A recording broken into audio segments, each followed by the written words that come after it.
안녕하십니까, 노종면입니다. 어제 국정감사 도중 윤석열 검찰총장이 이런 말을 했습니다. 이명박 정부 때 대통령 측근과 형 이런 사람들 구속할 때 정권에 별 관여 없이 쿨하게 처리했다. 이 발언은 곧바로 MB정부 때 검찰의 중립성이 가장 보장됐다는 취지로 보도됐습니다. 동시에 MB 때 얼마나 부당한 수사가 많았는데 윤 총장이 그런 말을 할 수 있냐는 분노도 터져나왔습니다. 검찰은 이렇게 해명합니다. 특정한 사건에 대한 윤 총장 개인의 경험을 말한 것일 뿐 MB정부 전반을 평가한 것이 아니다. 답변이 보장되지 않아서 다른 설명을 하지 못했다. 몇 가지 생각할 지점이 있습니다. 의원들은 왜 검찰총장에게 정치적 평가를 묻는가? 의원들은 왜 묻기만 하고 제대로 답을 듣지 않는가?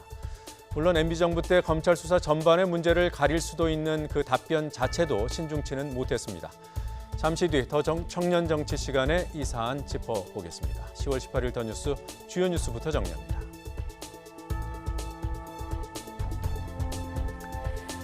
한일 관계가 새로운 변곡점을 맞고 있습니다. 다음 주 이낙연 총리가 일왕 즉위식에 참석합니다. 방일 기간 아베 총리와 면담을 추진 중인데 문 대통령의 친서를 지참할 것으로 알려졌습니다. 이 총리는 일본 언론과의 인터뷰에서 두 정상이 재직 중에 양국 현안을 해결해야 하고 문 대통령은 이에 대한 굳은 의지를 갖고 있다고 말했습니다. 어제 국정감사에서 윤석열 검찰총장이 법과 원칙에 따른 수사를 다시 강조한 가운데 정경심 교수의 첫 재판이 열렸습니다. 동양대 총장 명의의 표창장을 위조한 혐의에 대해서입니다. 재판은 첫날이라서 15분 만에 끝났고 정 교수는 참석하지 않았습니다. 검찰이 정 교수 등의 신병 처리 수위를 결정하고 나면 이제 치열한 법정 공방이 시작될 것으로 보입니다. 일단 급한 불은 껐습니다. 미 펜스 부통령 등 고위급 대표단이 터키 대통령과 만나 5일 동안 군사작전을 중단하기로 합의했습니다. 5일 안에 쿠르드 민병대가 철군할 시간을 확보한 셈입니다. 대신 미국은 터키에 추가 경제 제재를 하지 않기로 했습니다. 트럼프 대통령은 수백만 명의 목숨을 살렸다고 자평했습니다. 워싱턴 평화의 소녀상이 새로운 보금자리를 찾았습니다. 2016년 11월 미국의 심장부인 워싱턴에 도착한 지 3년 만입니다. 그동안 공공장소에 건립이 추진됐지만 일본의 방해로 번번이 무산됐습니다. 다행히 재미교포가 워싱턴 인근에 장소를 제공하면서 기공식이 열렸습니다. 27일 제막식에는 위안부 피해자 할머니와 버지니아 주지사와 미국 국회의원들도 참석할 예정입니다. 남부지방을 중심으로 촉촉한 가을비가 내리고 있습니다. 주말인 내일은 전국이 대체로 맑아 나들이에 불편함이 없겠습니다. 전국에 단풍이 곱게 물든 가운데 설악산과 오대산 등 강원 지역은 단풍이 절정입니다. 다만 일교차가 큰 가을 날씨가 이어지는 만큼 옷차림에 유의하시기 바랍니다. 더 뉴스 본격적으로 시작합니다.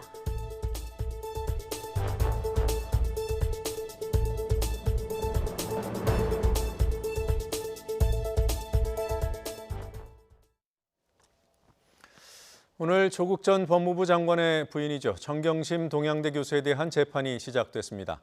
사문서 위조 혐의에 대한 첫 번째 재판이 열렸고 정 교수 출석 없이 15분 만에 종료됐습니다.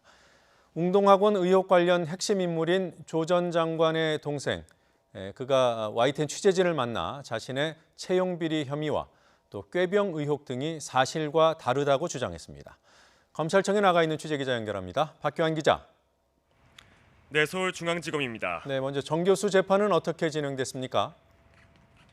네, 딸의 동양대 표창장을 위조한 혐의로 재판에 넘겨진 정 교수의 1회 공판 준비 기일은 오전 11시쯤 시작해 15분 만에 끝났습니다. 공판 준비 기일은 공소 사실에 대한 피고인 입장을 확인하고 향후 입증 계획을 이야기하는 자리입니다. 피고인 출석 의무가 없어서 정 교수가 나오지는 않았습니다. 오늘 재판 절차에서는 예상대로 사건 기록 열람 복사를 두고 공방이 진행됐습니다. 앞서 검찰은 다른 혐의 수사가 진행되고 있고 증거인멸 등 수사에 방해될 수 있다며 사건 기록을 공개하지 않았는데요. 이에 변호인단은 방어권이 침해된다며 사건 기록 열람 복사를 허용해달라고 법원에 요청했습니다. 재판부는 오늘 법정에서 정 교수 측이 재판 준비를 하지 못하는 상황이라며 새로운 상황이 없는 이상 열람하라고 결정할 수밖에 없다고 밝혔습니다. 이에 검찰은 방어권 보장이 필요하다고 생각한다며 다음 기일에 열람 복사가 진행될 수 있도록 하겠다고 했습니다. 다음 기일은 다음 달 15일 오전 11시에 진행됩니다. 오는 25일에는 사모펀드 의혹 핵심 인물인 조 전 장관 오촌 조카 조범동 씨의 첫 공판 준비 기일이 열립니다. 네, 이번에는 조 전 장관 동생 인터뷰 내용 알아보죠. 그동안 웅동학원 채용 비리에 개입했다는 혐의가 구체적으로 보도가 됐고요. 그리고 또 이른바 꾀병으로 수사를 방해하고 있다는 의혹도 제기돼 왔습니다. 본인은 이런 부분에 대해서 뭐라고 하던가요? 네, YTN 취재진이 최근 부산의 모 병원에 입원 중인 조국 전 장관 동생 조모 씨를 직접 만났는데요. 조 씨는 현재 부산의 모 병원에 입원 중인데 목 부위 척추 신경술을 받고 안정을 취하고 있는 상태였습니다. 조 씨는 먼저 웅동학원 채용 비리와 관련해 검찰 수사 방향과 다른 주장을 내놨습니다. 돈을 받고 교사를 차용한 혐의 일부는 인정한다면서도 자신이 주도한 것은 아니라면서 전달책으로 알려진 후배 박모 씨가 먼저 접근했다고 주장했습니다. 또 구속영장 심사를 앞두고 논란이 된 자신의 건강 상태도 구체적으로 설명했습니다. 알려진 것과 달리 허리가 아닌 목뼈 부위 분재로 마비 증상이 와서 병원에 입원했고 현재 1차 시술을 받은 상태라고 말했습니다. 처음 입원한 병원에서 수술이 필요하다고 해서 뒷머리까지 삭발했는데 검찰 방문 이후 태도를 바꾸었다는 의혹도 제기했습니다. 이에 검찰 측은 구속 상태로 재판에 넘겨진 2명의 공소장에서 조 씨가 훨씬 많은 돈을 가로챘고 채용 비리를 지시할 수 있는 위치로 보고 있습니다.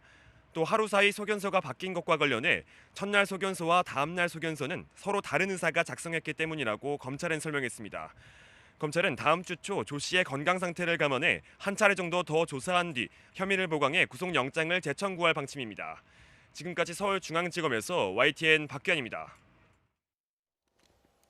국회 신속 처리한 건, 이른바 패스트트랙 사건을 수사하고 있는 검찰이 국회 방송에 대한 압수수색에 나섰습니다. 취재기자 연결해서 알아보겠습니다. 김우준 기자. 네, 사회부입니다. 네, 압수수색 오전에 시작됐다고 들었습니다. 아직도 진행되고 있습니까? 네, 그렇습니다. 패스트트랙 충돌과 관련 고소 고발 사건을 수사하고 있는 서울 남부지방검찰청은 오늘 오전 10시 반부터 서울 여의도 국회 안에 있는 국회 방송에 검사와 수사관을 보내 압수수색을 진행하고 있습니다. 국회 방송은 국회 본회의와 각 상임위의 의사 일정 등을 촬영해 24시간 방송하는 채널로 국회 주요 내부 상황을 대부분 촬영해 보관하고 있는 곳입니다. 검찰은 압수수색 실시 사실만 공개하고 구체적인 압수수색 대상에 대해서는 밝힐 수 없다고 설명했는데요. 패스트트랙 법안 상정을 놓고 갈등이 극에 달했던 4월 당시 여당과 야당의 의원총회와 규탄 대회 등의 영상 자료를 추가 확보하고 있는 것으로 알려졌습니다. 이와 관련해 국회 대변인실은 검찰이 해당 자료를 요청해왔지만 개별 정당 행사 자료이기 때문에 국회 차원에서 제출하기 어렵다고 거절한 사실이 있다고 설명했습니다. 앞서 경찰은 여야 충돌 상황 등이 녹화된 1.4TB 분량의 CCTV 영상과 방송사 촬영 녹화본 등을 확보해 검찰에 넘겼습니다. 자, 이 패스트트랙 수사가 벌써 6개월 가까이 이어지고 있습니다. 현재까지 수사 어느 정도나 진행이 됐습니까? 네, 패스트트랙 사건과 관련해 검찰의 수사 대상에 오른 국회의원만 110명이나 됩니다.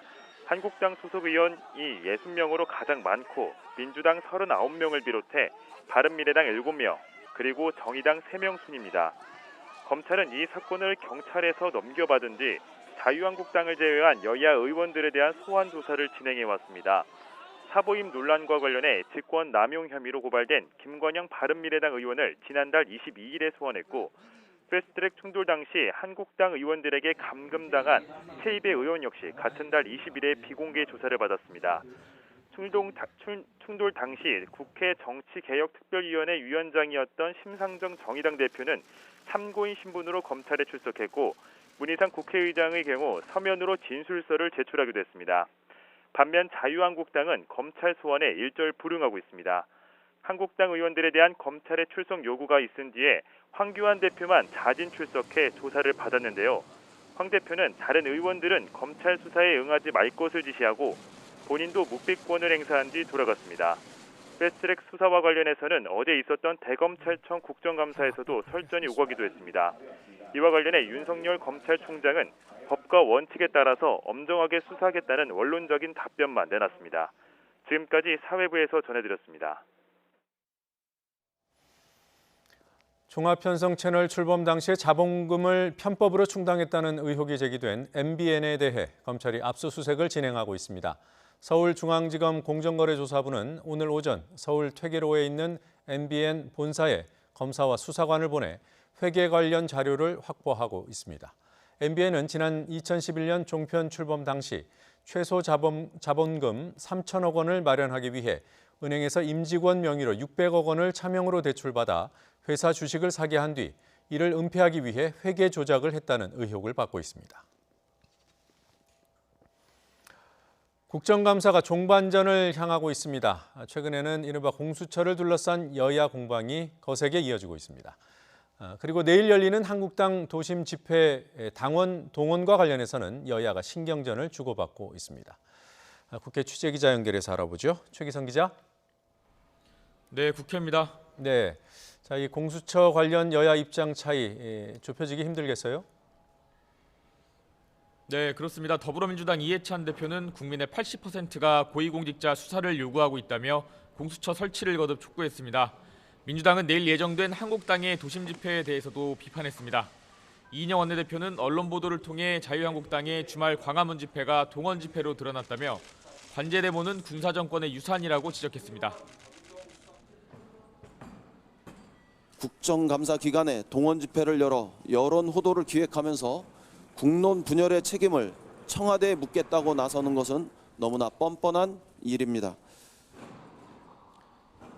반면 공수처에 반대하고 있는 한국당은 내일 광화문 집회에서도 정부 여당이 추진하는 검찰 개혁의 비판 입장을 밝힐 예정입니다. 한국당 황교안 대표는 자신의 SNS에 언제든 대통령과 직접 싸울 수 있다는 주권자의 힘을 확인했다고 적기도 했습니다. 나경원 원내대표도 공수처는 절대 불가라고 강조하면서 동원 집회 지정 역시 당원과 국민이 함께하는 집회라고 반박했습니다. 공수처는 절대 불가입니다. 그동안과는 차원이 다른 저항에 직면할 것입니다. 그리고 검경 수사권 조정 반드시 제대로 이루어내겠습니다. 바른미래당 손학규 대표는 여야 사당 합의와 달리 검찰개혁안을 먼저 처리하자는 정부 여당 행보가 유감스럽다고 했습니다. 네, 국정감사 이제 막바지로 향하고 있습니다. 오늘 국정감사 어디 주목이 됩니까? 네, 국회 행정안전위원회의 경기도 국감이 가장 관심을 끌었습니다. 이재명 지사는 조국 전 법무부 장관 논란과 관련해서 자신도 수없이 당했던 일이라면서 피의사실 공표와 조롱하기가 과하다고 생각했다고 지적했습니다. 국회 정무위 국감에서는 노영욱 국무조정실장이 이낙연 국무총리와 아베 신조 일본 총리 회담으로 한일 관계의 경색 국면이 풀리길 기대한다고 말했습니다. 이 총리 사퇴설과 관련해선 정운현 국무총리 비서실장이 연말까지는 이 총리가 사퇴하지 않을 것 같다고 말했다가 사실 잘 모른다고 입장을 바꾸기도 했습니다. 국회 농해수위의 농림축산식품부 국감에서는 김현수 장관이 나와 과감하고 신속한 방역 조치로 아프리카 돼지열병 확산 방지를 위해서 모든 역량을 총동원하고 있다고 강조했습니다. 지금까지 국회에서 전해드렸습니다.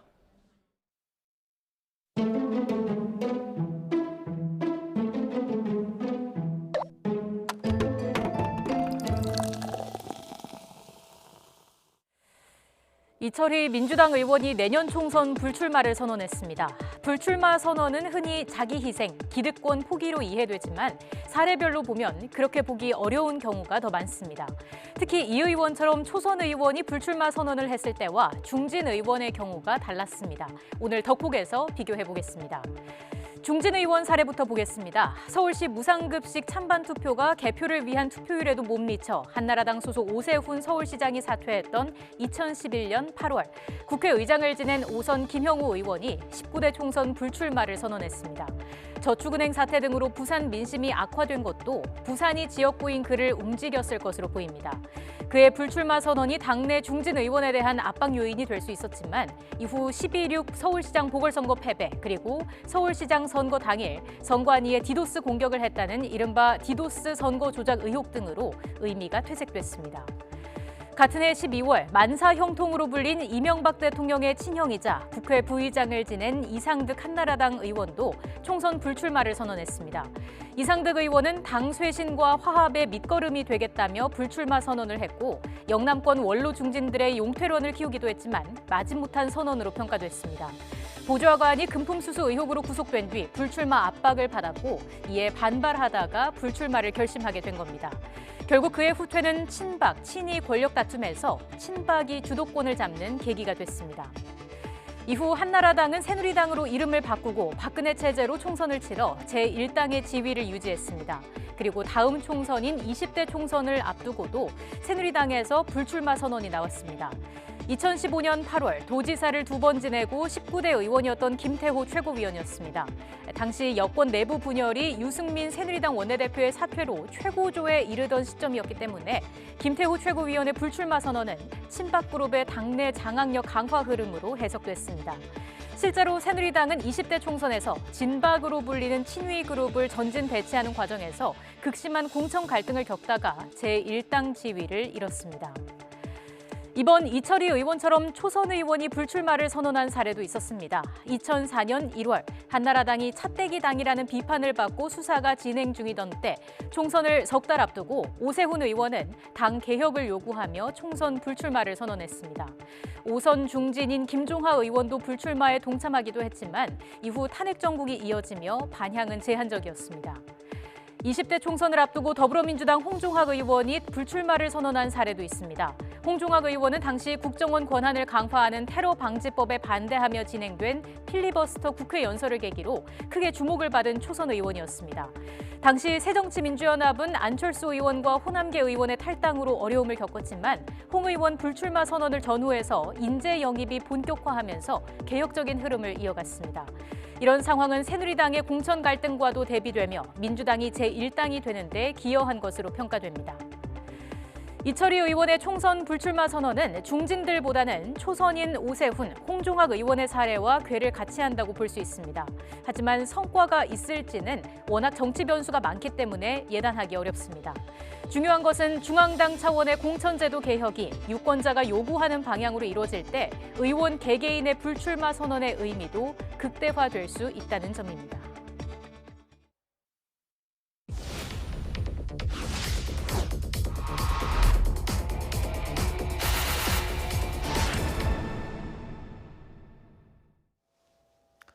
손가락 살인이라는 말이 있습니다. 인터넷 악플의 심각성을 강조하는 표현이죠.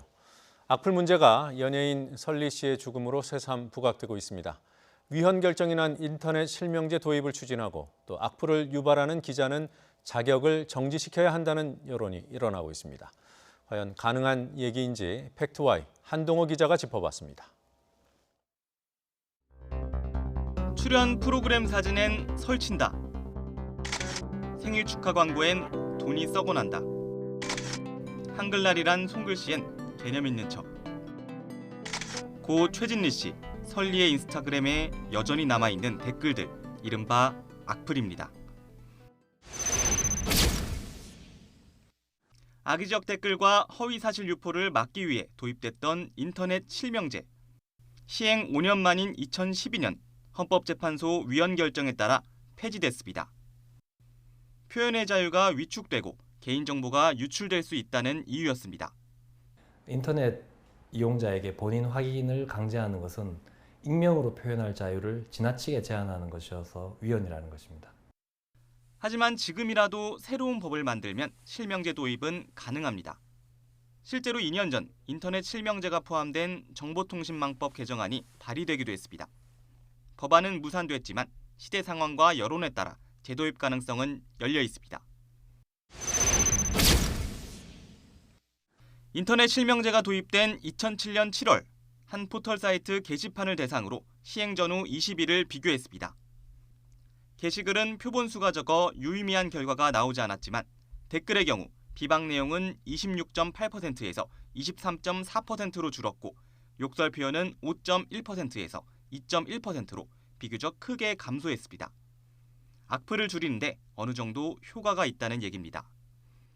반면 게시판에 올라오는 전체 글의 양도 크게 감소했습니다.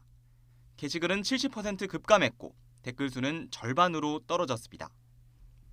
실명제라는 부담 때문에 자기 검열을 해서 그런 거라면 헌법재판소 판단처럼 표현의 자유가 위축됐다고 볼 소지는 있습니다. 타인의 권리인 법익을 침해하지 않는다면 가능한 넓게 말할 수 있는 권리를 보장하는 것은 현대 헌법에 있어서의 주요 내용이라고 볼 수가 있겠습니다. 이른바 손가락살인의 가해자는 또 있습니다. 자극적인 제목과 선정적인 사진, 한 사람의 죽음마저도 클릭수 올리는 도구가 됐습니다. 이 때문에 기자 자격 정지를 요구하는 목소리가 나오지만 현실적으로 불가능합니다. 기자 자격을 부여하는 공적인 기관은 없기 때문입니다. 결국 언론중재위원회나 형사, 민사소송으로 책임을 묻거나 해당 기자와 언론사에 끊임없는 비판의 목소리를 내야 합니다. YTN 한동우입니다. 한 연예 기획사 대표가 소속 걸그룹 멤버에게 차마 입에 담지 못할 수준의 성희롱 발언을 한 사실이 YTN 취재 결과 확인됐습니다. 성희롱 발언을 한 대표는 사과를 요구하는 멤버에게 사과하기는커녕 가수를 그만두라며 협박까지 했습니다. 안윤학 기자가 취재했습니다. 4인조 걸그룹의 전 멤버였던 26살 한모 씨. 지난 1일 오후 멤버들과 안무 연습을 하던 중에 소속사 대표의 말을 듣고 수치스러움에 할 말을 잃었습니다. 소속사 공동대표 A씨가 한 씨에게 춤추는 모습이 성행위를 하는 것 같다는 등 막말을 쏟아낸 겁니다. 손발이 갑자기 떨리더라고요. 근데 거기서 한마디를 더 했던 게 뭐였냐면 저를 딱 쳐다보면서 한 번 더 쳐봐 웃으면서 하시더라고요. 한 씨는 성적 수치심을 느껴 사과를 요구했지만 돌아온 건 오히려 협박이었습니다. 한 씨가 걸그룹 활동을 하며 지내던 숙소입니다. A 대표는 한밤중에 이 숙소를 찾아와 문을 열라고 소리치는 등 고압적인 태도를 이어갔습니다. 또 사과는 할 수 없다며 피해자에게 가수를 그만두라는 말까지 서슴지 않았습니다.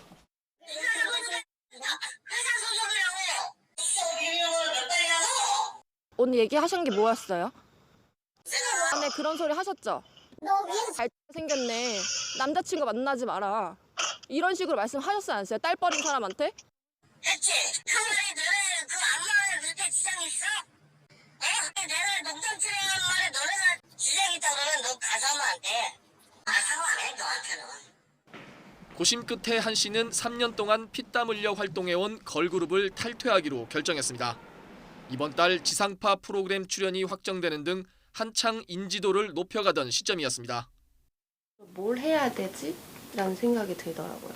내가 할 줄 아는 건 연기고 춤이고 노래고 솔직히 무대 위가 전부인데 무서워요. 좀 많이 무서워요.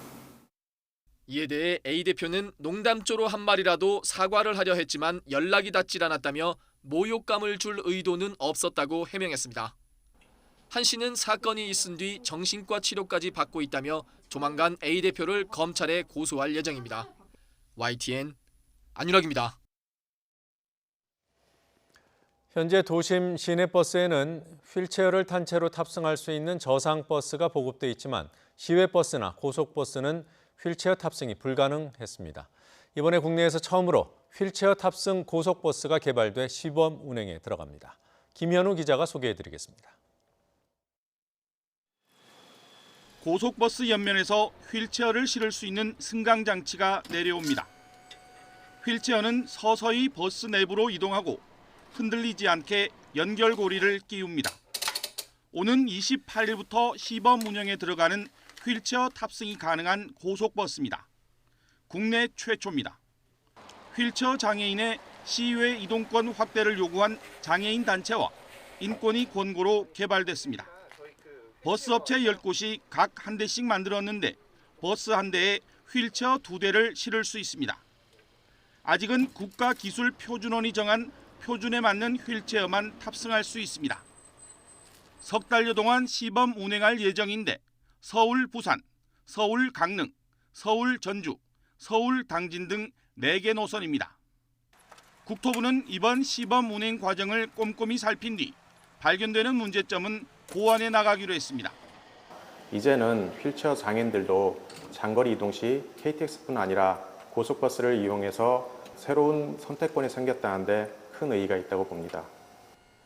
휠체어 탑승 고속버스는 최소한 출발 사흘 전에 예매해야 하고 출발 20분 전까지는 승차장에 도착해야 합니다.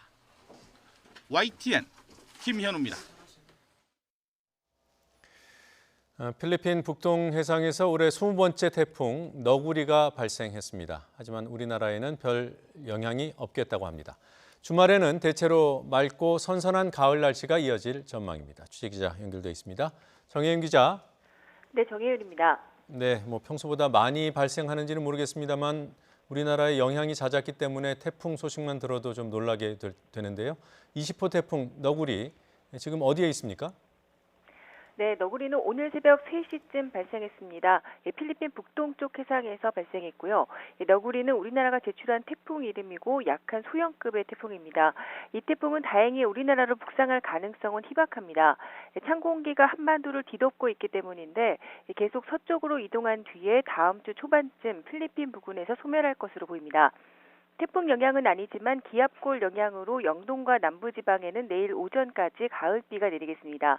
하지만 주말 오후부터는 전국이 맑고 선선한 가을 날씨를 되찾을 전망입니다. 아침 기온이 빠르게 떨어지면서 전국의 산에서 단풍이 시작됐고 설악산과 오대산 등 강원 지역의 산은 단풍이 절정기에 접어들었습니다. 다만 주말 산행을 준비한다면 최대 15도에 달하는 심한 일교차에 대비해야 할 것으로 보입니다. 지금까지 YTN 정혜윤입니다.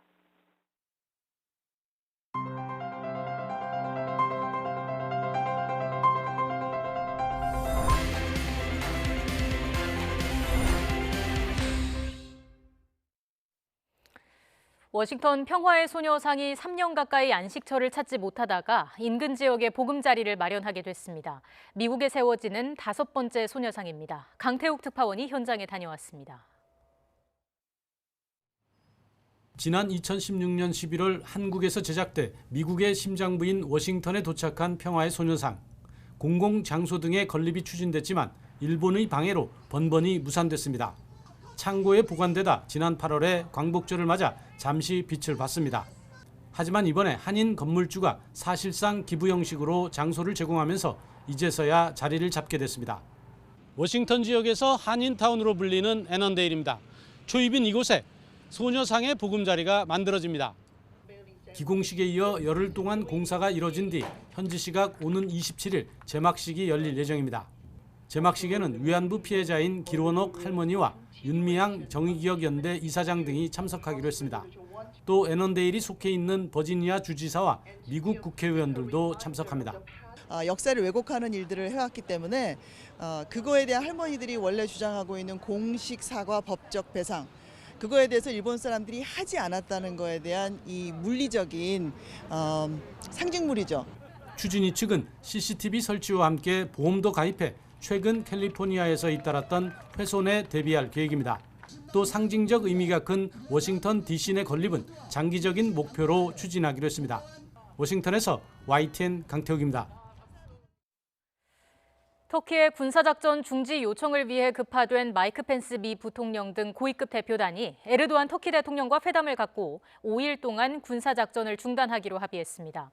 트럼프 대통령은 터키와 시리아의 대단한 날이라며 수백만 명의 목숨을 살렸다고 자평했습니다. 박철원 기자가 보도합니다. 마이크 펜스 부통령과 폼페이오 국무장관 등 미국의 고위급 대표단이 시리아 북부 지역 공격에 나선 터키를 급하게 찾았습니다. 앙카라의 대통령궁을 찾은 펜스 부통령은 사태의 심각성에 표정이 굳어 있습니다. 미국이 자국 경제를 말살하겠다며 군사작전 중단을 강하게 압박해온 터라 터키의 에르도안 대통령도 표정에 불편함을 숨기지 못했습니다. 90분간의 1대1 회담에 이어 폼페이오 국무장관과 로버트 오브라이언 안보 보좌관 등이 포함된 고위급 대표단 전체와 회의를 가진 두 사람은 마침내 합의에 도달했습니다. 터키가 일촉즉발의 전운이 감돌았던 시리아 북동부에서 5일 동안 휴전하기로 한 것입니다. Today, the United States and Turkey have agreed to a ceasefire in Syria. The Turkish side will pause Operation Peace Spring in order to allow for the withdrawal of YPG forces from the safe zone for 120 hours. 도널드 트럼프 미국 대통령도 양국의 이 같은 합의 사실을 즉각 공개했습니다. 그는 트위터에서 터키에서 대단한 뉴스가 있다. 에르도안 대통령에게 감사한다. 수백만 명의 목숨을 구할 것이라고 적었습니다. This is a solution that really, well, it saved their lives, frankly. It saved their lives. So we've done a great thing for our partner. If we didn't go this unconventional tough love approach, you could have never gotten it done. 이번 합의가 실행되면 미국은 추가 제재를 가하지 않고 또 군사작전이 완전히 중단되면 현재 이루어지고 있는 경제 제재도 해제하는 데 트럼프 대통령이 동의한 것으로 전해졌습니다. 터키 에르도안 대통령이 오는 22일 러시아 소치에서 푸틴 대통령과 회담할 예정인 가운데 이번 합의가 사태의 완전한 타겟책으로 이어질지 주목됩니다. YTN 박철원입니다. 우크라이나 의혹으로 탄핵 위기에 몰린 트럼프 대통령을 궁지로 몰만한 진술이 최측근으로부터 나왔습니다. 백악관 비서실장 대행이 우크라이나에 대한 대가성을 인정하는 발언을 한 겁니다. 미 언론은 관련 보도에 열중하고 있습니다. 이종수 기자입니다. 백악관에서 취재진과 일문일답을 하던 믹 멀베인이 백악관 비서실장. 깜짝 놀랄 발언을 합니다. 우크라이나의 민주당 관련 수사를 종용하는 과정에 군사원조 보류가 활용됐음을 부인해온 트럼프 대통령과는 정반대로 들리는 말을 한 겁니다. That he also mentioned to me in the past the corruption related to the DNC server. Absolutely, no question about that. But that's it. And that's why we held up the money. 멀베이니 대행은 논란 기자가 대가성을 인정한 것이냐며 추가 질의하자 이를 확인하기까지 했습니다.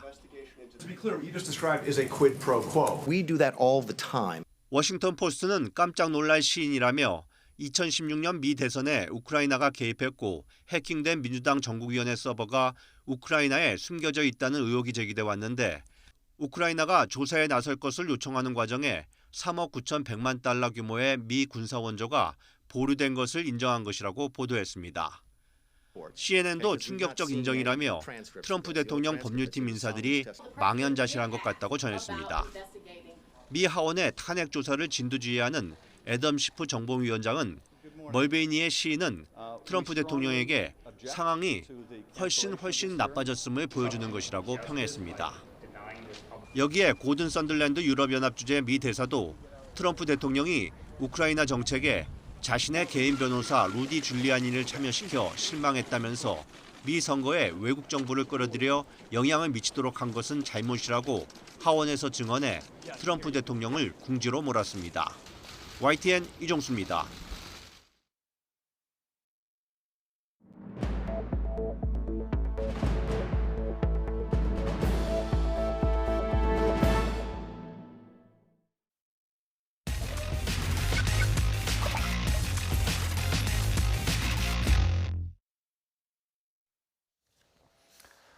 정치권 상황들 중에서 청년 정치인의 눈에 비친 문제의 장면들을 골라서 짚어보는 시간입니다. 오늘은 특히 어제 국정감사에서 나온 윤석열 검찰총장의 발언, MB정부 때 특정 사건의 경우 별 관여 없이 쿨하게 처리했다는 답변을 어떻게 평가하는지 궁금합니다. 더 청년 정치, 시사평론가인 장해찬 포스트데이터 정책실장, 또 고은영 제주녹색당 운영위원장 나오셨습니다. 어서 오십시오. 안녕하세요. 안녕하세요. 네, 첫 번째 장면 확인하고 오겠습니다. 네, 변화의 시작. 이철희 민주당 의원의 불출마 선언을 담고 있습니다. 네. 고은영 위원장님, 어떤 취지에서 골라오셨습니까? 네, 이번 내년 총선을 앞두고 어떤 진영 논리나 이런 부분이 아니라 실제 새로운 정치를 위해서 책임을 지겠다라고 그런 메시지를 보내면서 불출마를 선언한 첫 사례가 이번에 이철희 의원의 이 발언인데요. 네.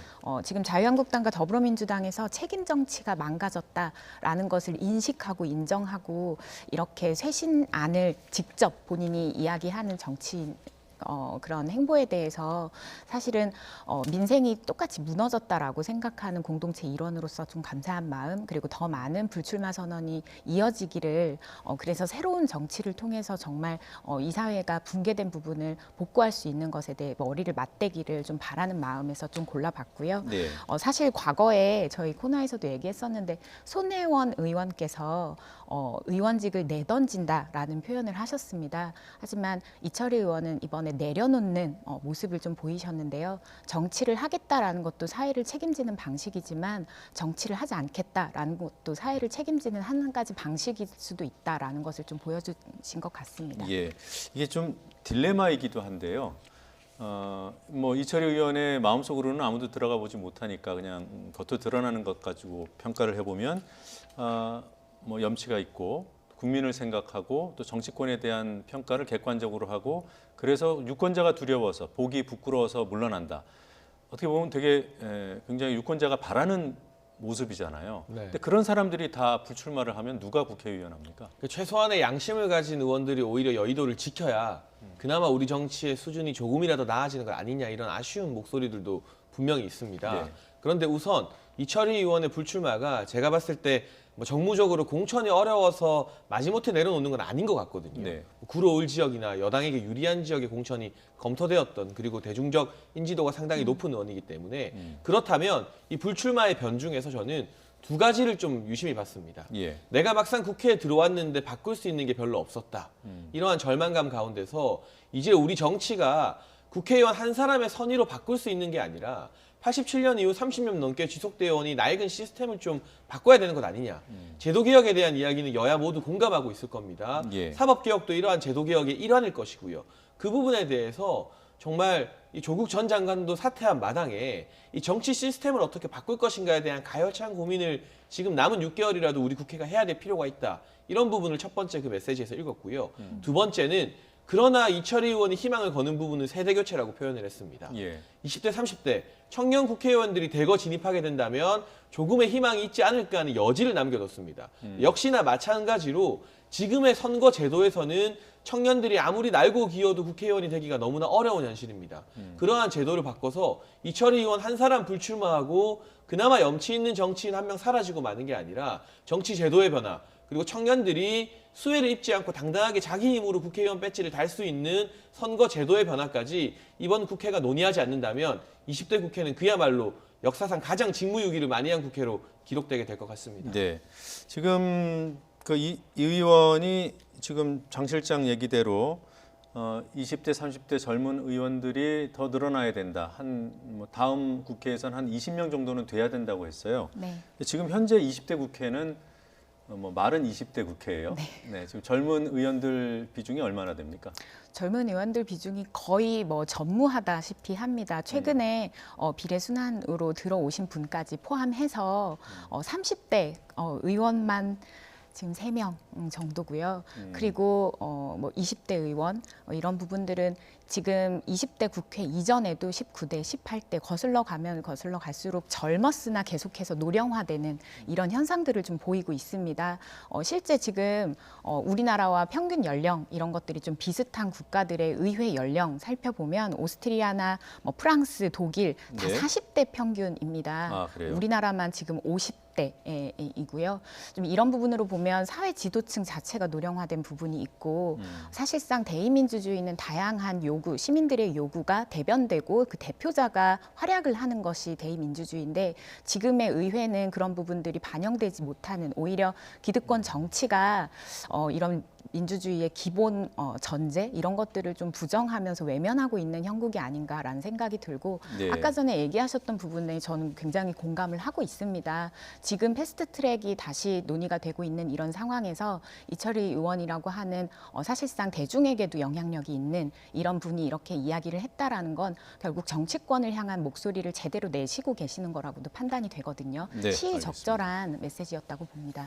지금 오스트리아나 이렇게 외국 우리나라와 지금 뭐 인구 평균 연령이 비슷한 나라의 국회의원들 연령대가 40대라고 하는데 우리나라는 2016년 당선 때 기준으로 보니까 55.5세예요. 네. 그러면 지금 이제 3년이 흘렀으니까 몇 살입니까? 거의 이제 50대 후반인데요.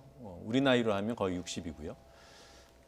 그렇다고 해서 젊은 사람들이 늘어난다고 해서 바로 정치가 좋아질까요? 그렇지 않죠. 젊은 사람들에게 충분한 훈련의 기회가 보장되어야 되는데 그래서 외국에서는 청소년 시절부터 예비 당원으로 활동하면서 정치 정당 교육을 받고 정치 또한 전문성을 가진 직업이라는 인식이 있습니다.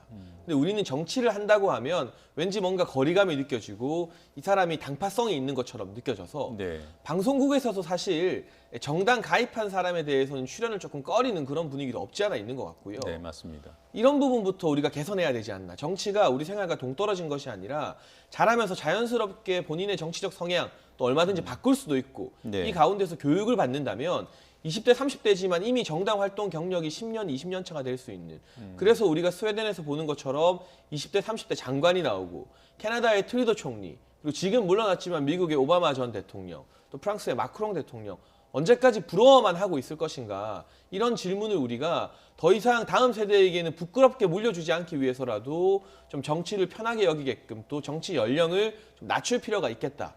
20대와 30대의 의제를 40대, 50대가 온전히 대변해 주기는 힘듭니다. 또 젊은 사람들이 들어가서 서투른 모습 보여줄 수 있겠지만 전 이번 조국 전 장관 사태에서 가장 두드러졌던 게 세대 간의 인식 차이였던 것 같거든요. 기본적으로 20대가 느끼는 도덕적 관념과 지금의 586, 50대 이상이 느끼는 도덕적 관념 차이가 너무나 크더라.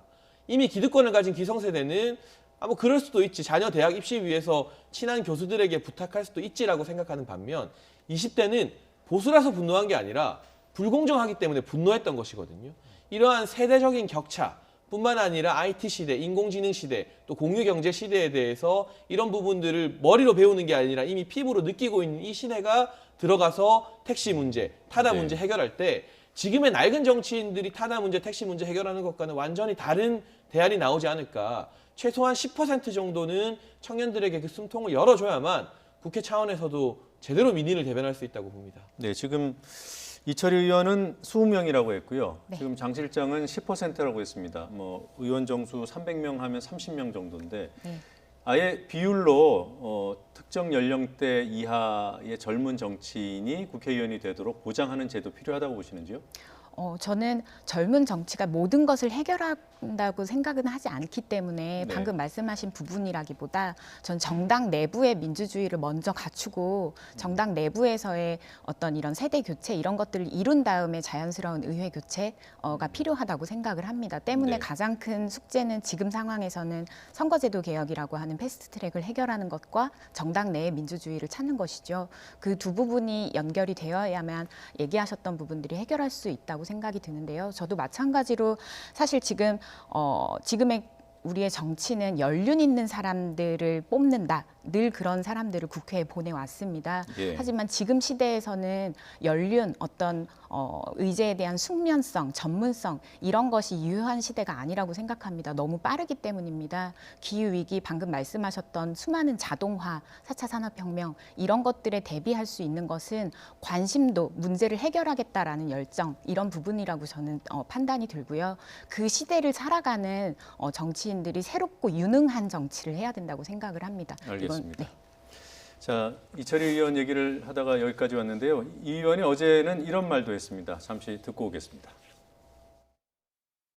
이제 조국팔이 좀 그만하고요. 국정감사 좀 하고 나란 일 좀 합시다. 그 검찰 소환에나 좀 응하고 좀 독립성 얘기해야 되는 거 아닙니까? 좀 해도 너무한 거 아니에요? 내로남불 하지 말라고 하면 그쪽도 안 해야죠. 똑같이 안 해야 되는 거 아닙니까? 나라가 어렵다면서요. 뭡니까 이게? 얘기도 뭐 이미 들으셨을 것 같아요. 어떻게 들으셨습니까? 저는 대체로 공감하는 바이고요. 제가 이 더 뉴스 시간에도 여러 번 말했지만 한국당 의원들도 떳떳하게 검찰 수사에 응하라는 조언을 드렸습니다. 그래야만 이 검찰을 향해서 내로남불이 아니다라는 이야기 들을 수 있다 했는데 이철희 의원이 마찬가지로 지적을 했고 저는 여야 중에 한 정당이라도 한시라도 빨리 민생으로 돌아가는 정당이 지금의 혼란스러운 국면에서 주도권을 잡게 될 거라고 보는데 여당은 여전히 제가 봤을 때는 검찰 개혁을 빙자한 검찰 길들이기에 집중하고 있고 야당 같은 경우는 아직도 조국 전 장관으로 인한 어부지리를 어떻게 하면 더 얻을까 지금이 사실 추가적인 장애 집회가 필요한 시점인지는 전혀 동의가 안 되거든요. 제가 개천절 집회에는 직접 가기도 하고 동의도 했습니다만 그런 측면에 있어서 여든 야든 이 조국 전 장관 사태로 인한 혼란을 수습해서 민생과 경제를 챙길 생각은 전혀 하지 않고 정치적 이익을 챙길 정쟁에만 골몰하고 있다. 이런 모습은 같이 비판을 받아도 할 말이 없다고 봅니다. 예. 자, 다음 장면으로 넘어가겠습니다.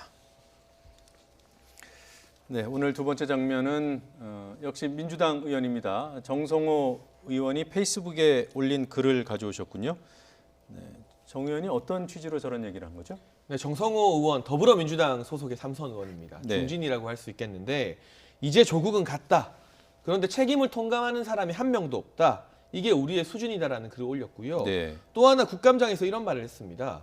지금 여러 외압이 검찰에게 가해지고 있는데 이런 행태야말로 사법농단이나 마찬가지다.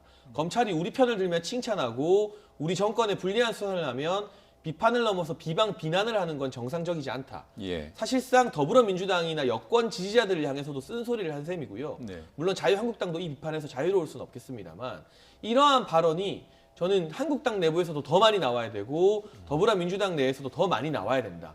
사실 정성호 의원 발을 보면 정부에서 어느 정도 조국 전 장관 일가 수사에 대해서 검찰에게 압력을 행사하고 있다는 걸 스스로 인정했습니다.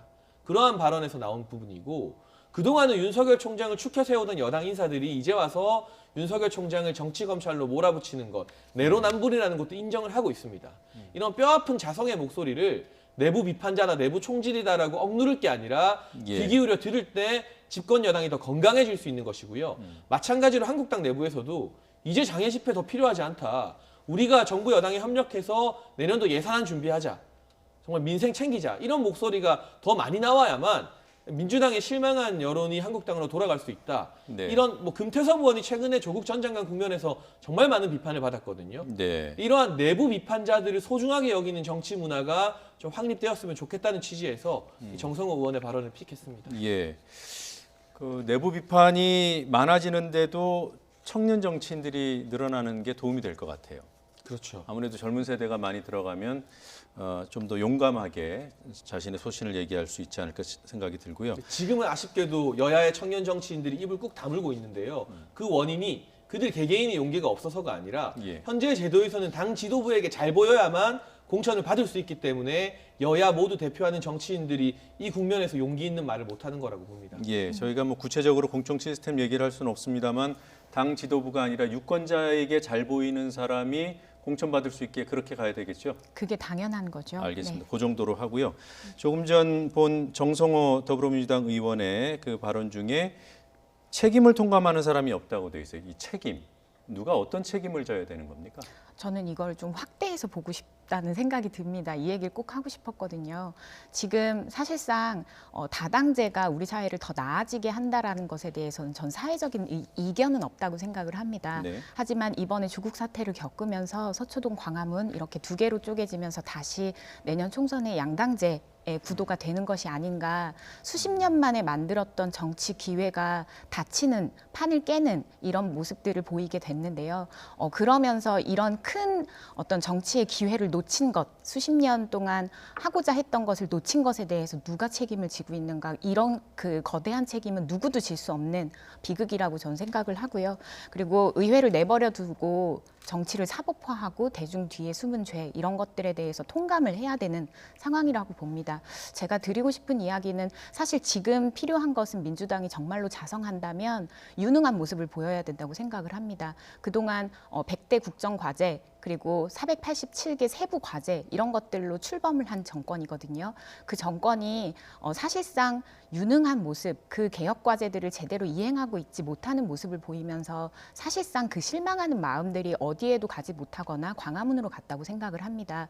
때문에 지금이라도 이 부분에 대해서 수습하고 책임을 지는 모습을 민주당에서 보이고 싶다면 저는 말로만 책임을 통감한다.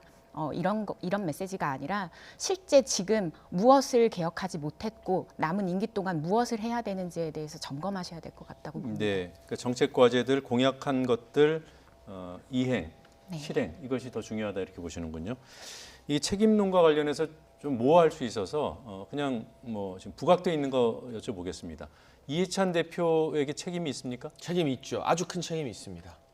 일부에서는 이해찬 대표가 조국 전 장관을 지키지 못했다고 비난을 하던데요. 네. 그거야말로 저는 조국 전 장관을 좀 극렬하게 지지하는 소수의 열성 지지자들의 목소리라 생각하고 더 나아가서는 사태가 이렇게 커지기 전에 광화문과 서초동으로 국론이 분열되기 이전에 이해찬 대표 정치 원로 아닙니까?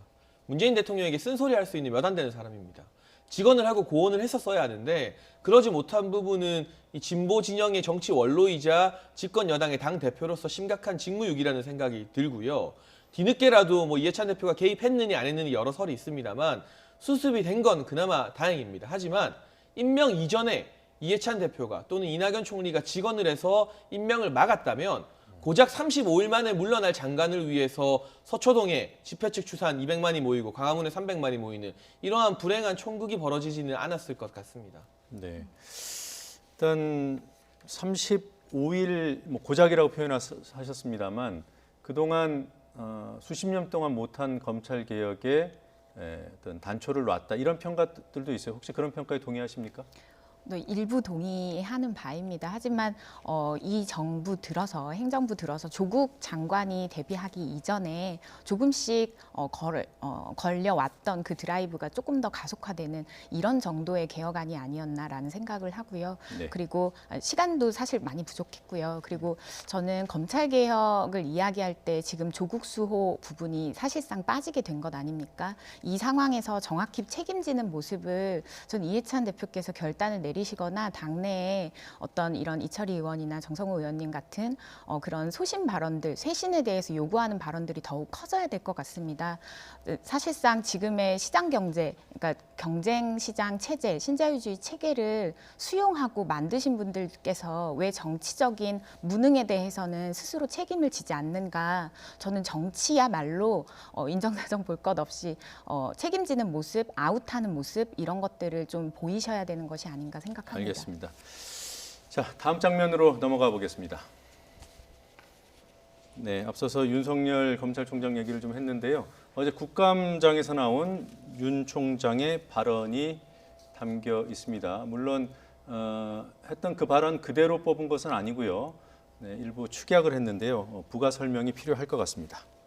장 시장님이 좀 해주실까요? 네, 앞서도 저희가 다뤘던 더불어민주당 이철희 의원이 이명박 박근혜 정부와 지금 정부 때 비교해 보면 언제 검찰의 중립성이 보장된 것 같냐는 질문했습니다. 네. 그런데 좀 기대하지 않았던 답변이 나왔던 것 같아요. 이철희 의원 입장에서 기대하지 않았다. 그랬던 것이죠. 네. 아마 문재인 정부라는 말을 듣고 싶었을 것 같은데 윤석열 총장은 이명박 정부 때 돌이켜 보면 대통령의 형과 측근들을 구속시키는데 별다른 관여 없이 쿨했던 것 같다. 그 다음에는 이제 뭐 박근혜 정권 때는 말 안 해도 아실 거고 본인이 고초를 겪었었기 때문에 네. 이 장면을 두고 민주당에서는 문재인 정부가 검찰 중립성 확보해주는 대답을 원했는데 윤석열 총장이 이명박 정부를 내세우면서 찬물을 끼얹은 건 아니냐 여러 해석이 나왔습니다만 네. 오늘 오전에 대검에서 해명 보도자료를 배포하긴 했습니다.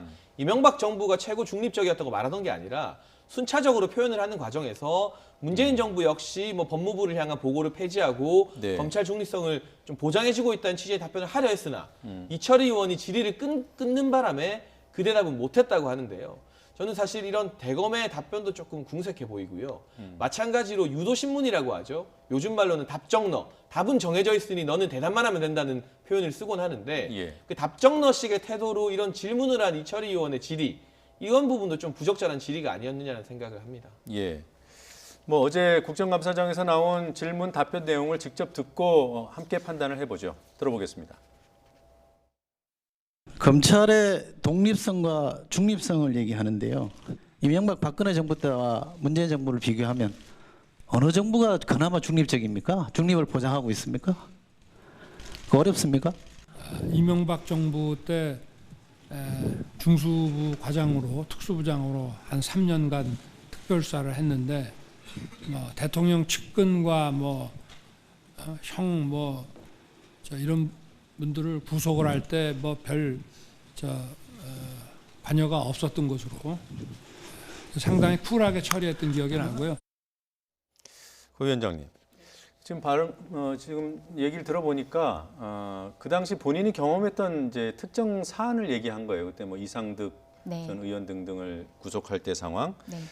그럼에도 불구하고 MB 정부 전반의 검찰을 평가한 것이 아니냐 이런 의문도 나옵니다. 뭐 대검의 해명과는 무관하게 어떻게 네. 보시는지요? 발언이 잘렸기 때문에 정말 어떤 본심으로 이야기를 하셨는지는 잘 모르겠으나 이 발언만 놓고 보면 사실상 등치할 수 없는 사안에 대해서 이렇게 먼저 발언을 하시고 쿨하다 이렇게 표현을 하신 것은 조금 부적절하지 않았나 이 건만 놓고 보면 그런 생각이 들고 오늘 뭐 발표에 의하면 청와대에서 뭐 검찰이 구체적 사건 처리에 관해서 일체 지시하거나 지금 정부에서는 개입하지 않는다 이런 것도 설명하려 했다라는 입장을 이렇게 밝혔는데요. 예. 이런 그 사실상 좀 등치되지 않는 부분을 사례로 꺼내들었던 것 자체가 조금 부적절한 부분이었다. 그리고 장 실장께서 지적하신 대로 사실상 지금 윤 총장의 답변을 프레임화해서 양쪽에서 여러 가지 답정너라고 얘기를 하셨는데 이런 질의들이 계속해서 공방들이 이어졌습니다. 예. 이것 자체가 검찰총장을 정치적으로 활용하려고 하는 것이 아닌가 굉장히 부적절한 국감의 내용이었다라는 생각도 합니다. 예. 근데 이게 여야 가릴 것 없이 뭐 답정너 딱 그 표현이 맞는 것 같아요. 왜 검찰총장한테까지 정치적인 입장을 묻는 걸까요? 그러니까요. 여기서 무슨 대답을 한다는들 검찰의 정치적 중립에 대한 시비에 휘말릴 수밖에 없습니다. 만약 윤석열 총장이 문재인 정부에서 독립성, 중립성이 가장 잘 보장된다고 서두에 말했다면 더불어민주당 의원들은 흐뭇해했겠지만 패스트트랙 수사를 앞두고 있는 자유한국당 의원들은 강하게 반발하면서 역시 그 서울중앙지검장 시절 전 정권 국정농단 수사하던 윤석열이 돌아왔구나 하면서 또 검찰에게 계속 정치검찰 딱지를 붙일 게 불보듯 뻔하잖아요. 예. 저희가 앞서서 불출마 관련해서 이철희 의원 칭찬 많이 했지만 이런 질의, 이런 유도신문은 국감에서 하기에는 특히나 중립성이 보장되어야 하는 검찰총장에게 하기에는 좀 부적절한 질의였던 것 같고 윤석열 총장의 전체 국감 발언 중에 본인 예나 지금이나 정무적 감각이 없다는 발언도 있어요. 이 답변 내용 역시 참 정무적 감각 없게 하셨다. 네. 이런 부분에 대해서 말이 끊겼다 하더라도 MB정부 이야기부터 꺼내면서 칭찬을 해버리면 오해를 살 수 있잖아요. 저는 일정 부분 친인척 수사와 관련해서 MB정부의 관여가 상당히 낮았다는 것 개인적으로는 동의를 합니다. 그러나 정치적으로 매우 민감한 상황, 현 정권 최고 측근을 여전히 수사하고 있는 그 일가를 여전히 수사하고 있는 상황에서 대단히 정무적이지 못한 발언을 하셨다. 예. 여기에 대해서는 윤 총장도 좀 더 깊은 고려를 하시고 신중하게 답변하셨어야 된다는 생각이 듭니다. 네, 어제 뭐 저희가 국정감사 대검 국정감사 상당 부분을 생중계해 드렸습니다만 윤 총장이 답변을 차마 못하고 표정으로 얘기하는 경우가 훨씬 더 많았던 것 같아요. 뭐 이철희 의원 사례만 얘기했습니다만 상당수의 질의하는 의원들이 그랬다는 점을 말씀드려야 이철희 의원이 덜 억울할 것 같습니다. 그리고요, 이명박 정부 때의 검찰 수사는 그럼 과연 어땠나? 이게 지금 검찰총장이라는 사람이 물론 특정 사례지만 그렇게 얘기를 했기 때문에 한 번은 짚어야 될 것 같습니다. 네. 고은영 위원장께서는 뭐 여러 사건들 기억하실 텐데 어떤 네. 사건들이 기억에 남습니까? 굉장히 많은 사실 사법 피해자들이 있었죠. 네, 그분들이 지금도 검찰 개혁을 부르짖고 계시고요. 굉장히 많았습니다. 민간인 사찰, 장자연 사건. 그리고 저는 공동정범으로 많은 사람들이 묶였었던 용산 참사 이런 것들이 기억이 납니다. 그때 국가 권력이 어떻게 작동했는가. 사실은 이런 부분들에 대해서 한 발자국도 나가지 못했기 때문에 서초동이 분열이 되고 거기에 많은 사람들이 갈 수 없었던 겁니다. 지금의 이야기하는 검찰 개혁은 최소한의 어떤 공정한 최소한의 이런 것들을 이야기한 기술적인 해결 이런 것들을 이야기하는 것이고 진정한 사회 개혁으로 나아가기에는 이런 것들이 검토되지 않는 상황에서는 조금 무리가 있는 것이 아닌가라는 생각도 합니다. 네. 자, 시간이 얼마 남지 않아서요. 마지막 장면 확인하고 오겠습니다. 네. 좀 평소와 다른 주제가 담겨 있습니다. 기후가 울리는 경종, 고은영 위원장께서 골라오신 장면인데요. 간단하게 설명하고 오늘 코너 마무리하죠. 네, IMF가 전 세계 GDP 예상 성장률 이런 것들을 발표를 했는데 우리나라가 좀 수치가 낮게 나왔습니다. 네. 정치나 언론이나 이 부분만 주목하는데 사실상 지금 IMF에서는 기후 변화 자체에 중앙은행의 책임을 어떻게 져야 되는지 그리고 지난주에 발표한 보고서에 따르면 세계 각층 정부가 즉각적인 조치가 필요한 기후 위기다라고 발표를 했습니다. 여기에 대한 재정 투자가 필요하다, 투자가 필요하다라고 밝힌 건데요. 지금 이런 국면에서 사실 IMF는 유럽에서 리더십을 가지고 있습니다. 지금 유럽에서 EU의 막대한 자금이 한국의 시민사회와 산업계에 투자가 되고 있습니다. 신재생 에너지의 기술력을 이미 확보를 했기 때문입니다. 세계가 이렇게 움직이고 있는데 성장론자든 근본적인 환경론자든 어떻게든 지금 기후위기에 대응을 해야 하고 있는데 우리가 아직까지 조국 이야기를 하고 있죠. 이 부분을 꼬집기 위해서 좀 가져와 봤습니다. 간단하게 장 실장께서는 그동안 이제 말씀하시는 거 보면 이제 성장의 중요성에 대해서 강조를 하셨던 것 같아요. 그럼에도 불구하고 이런 문제의식들, 기후 부분에, 환경 부분에 투자를 적극적으로 해야 한다. 동의하시는지요? 네, 저는 이 기후와 환경 또한 성장을 만들어낼 수 있는 또 하나의 환경 산업이 될 수 있다고 보고요.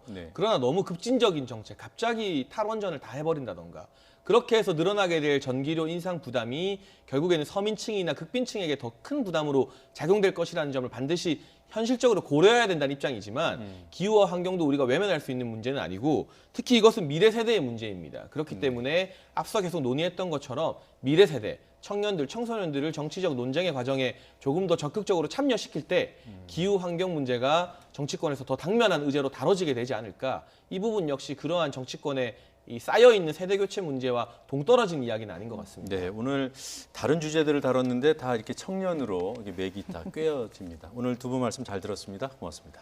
감사합니다.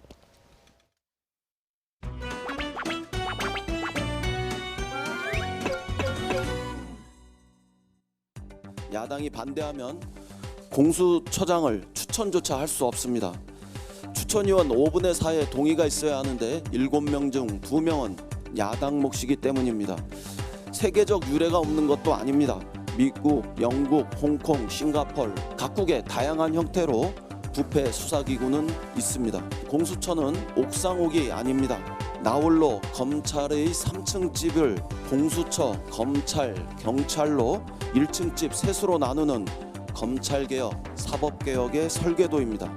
나홀로 검찰의 3층 집을 공수처, 검찰, 경찰로 1층 집 셋으로 나누는 어제 대통령이 긴급 경제장관 회의를 실패했습니다.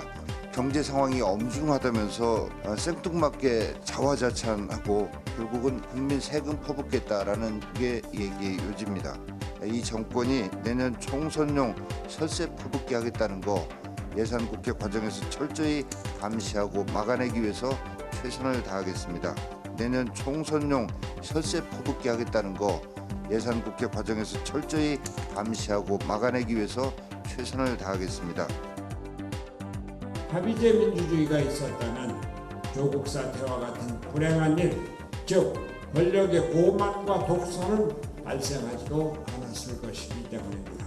원내대표 합의 정신을 존중하여 선거제 개혁이 검찰 개혁에 앞서 처리되어야 한다는 점을 분명히 밝힙니다. 선거제 개혁이 검찰 개혁에 앞서 처리되어야 한다는 점을 분명히 밝힙니다.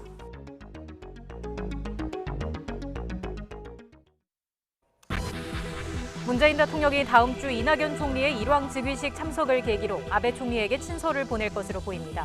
이 총리는 일본 언론과의 인터뷰에서 이 같은 방침을 시사하고 한일 정상이 재직 기간 양국 현안을 해결해야 한다고 말했습니다.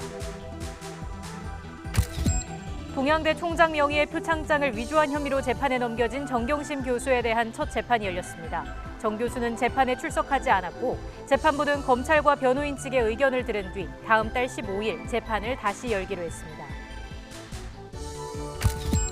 종합편성 채널 출범 당시 자본금을 편법으로 충당했다는 의혹이 제기된 MBN에 대해 검찰이 전격 압수수색에 나섰습니다. MBN은 최소 자본금 3천억 원을 마련하기 위해 임직원 명의로 600억 원을 차명 대출받아 회사 주식을 사게 한 뒤 이를 은폐하기 위해 회계 조작을 한 의혹을 받고 있습니다. 미 펜스 부통령이 터키 대통령과 만나 5일 동안 군사작전을 중단하기로 합의했습니다. 크루드 민병대에 철군 시간을 주는 대신 미국은 터키에 추가 경제 제재를 하지 않기로 했습니다. 트럼프 대통령은 수백만 명의 목숨을 살렸다고 자평했습니다. 일본의 방해로 설치가 미뤄졌던 워싱턴 평화의 소녀상이 새로운 보금자리를 찾았습니다. 재미교포가 워싱턴 인근에 장소를 제공했고 27일 위안부 피해자 할머니와 버지니아 주지사, 미국 국회의원들이 참석한 가운데 제막식이 열립니다. 필리핀 북동쪽 해상에서 20호 태풍 너구리가 발생했습니다. 한반도를 둘러싼 찬 공기 영향으로 우리나라로 북상할 가능성은 크지 않습니다. 주말은 전국이 맑아 나들이에 불편함이 없겠고 강원 지역은 단풍이 절정을 이루겠습니다. 문재인 대통령이 아베 일본 총리에게 친서를 보낼 것이라고 이낙연 총리가 일본 언론과의 인터뷰에서 언급했습니다. 이 총리는 또 일본이 수출 규제 강화를 철회하면 한일 군사정보보호협정, 지소미아 종료 문제도 재검토할 수 있다는 입장을 밝혔습니다. 국제부 연결해서 알아보죠. 조승희 기자. 네, 국제부입니다. 네, 대통령 친서 얘기. 이 총리가 일본 언론 어디와 인터뷰를 한 겁니까? 네, 교도통신과 가진 인터뷰 내용인데요.